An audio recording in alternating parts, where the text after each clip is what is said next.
说不定还会翻我陷害周丽的旧账。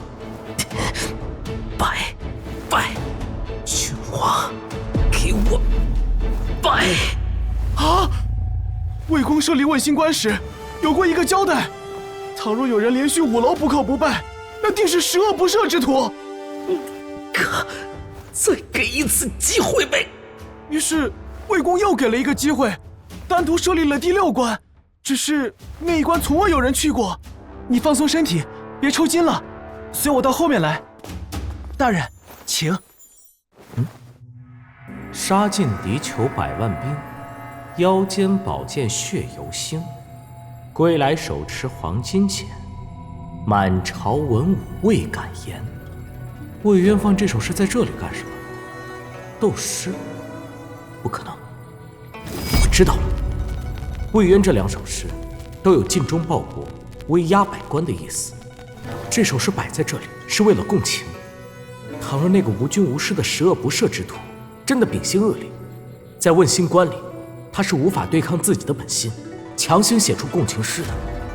反之，说明他还有珍贵的品德在身。魏渊愿意给一次机会。笔墨伺候。好。我虽然心中无君，亦不屑敬神礼佛，是个地道的唯物主义者，但我非十恶不赦之徒。我心中有正义，脚下有原则。我从未鱼肉百姓，从未依仗虚立身份敲诈勒索，即使这是社会常态。你要共情，我便赋诗一首，如你所愿。耳时耳录，民脂民膏，下民易虐，上天难欺。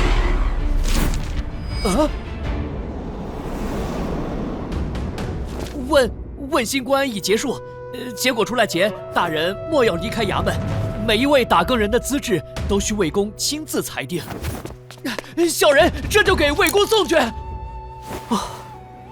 终于结束了。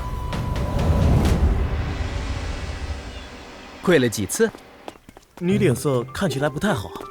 我想找个地方坐下来喝茶，休息一下。何止不太好，我感觉自己在生死边缘徘徊2回了。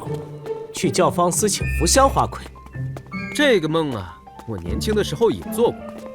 再给你请个勾栏女子敲肩揉腿。阳光明媚，万里无云。在此处看风景，不比在室内看书更有意思。能看的书越来越少了。我近来听说司天监多了一本蓝皮书，上面记载着天地万物的本质，甚是好奇。杨艳，再过1旬就是陛下祭祖的日子，通知下去，加紧内城的巡逻，缩减内城的通商。义父，你真不打算争户部侍郎的位置，安插自己的人？这是必要的退让。魏公，这是新晋铜锣的资质测试，请您评判。倩柔，当初你答题时用了几息15息，杨艳是19息。这位新晋铜锣是12息。12息，还不错。能在短时间内勘破水银案，这份才智不奇怪。捧河的丽媛愣了5息左右。不可能！也就是说，思考的时间只有7息，何等敏锐的思维！义父，这人给我吧。是在你名下，他跟着银罗李玉春。你们见过他？那天在司天监。原来是他，口出狂言的小子。此人是长公主推举的。长公主？虽是炼精巅峰，但我瞧他心思活络，是个能做事的，就特许他加入打更人。义父，怎么了？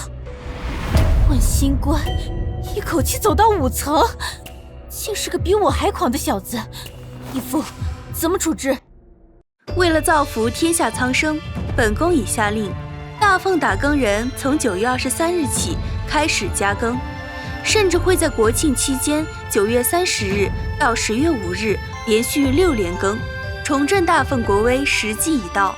各位学子准备好了吗？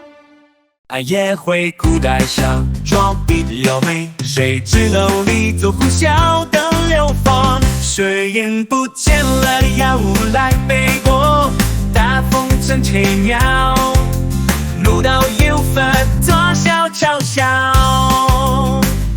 笑看九州市推理我最强，线下世界寻找又能破案。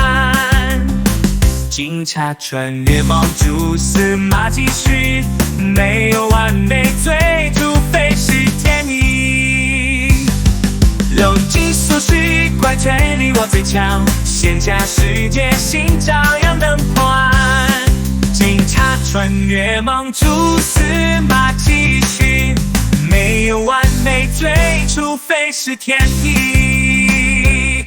拉风大跟人笑谈风纪，有头有脸梦老的现实线，推理破谜团警察也呈现，笑看江湖路轻松又自在，笑看九州市推理我最强，线下世界寻找又能破案。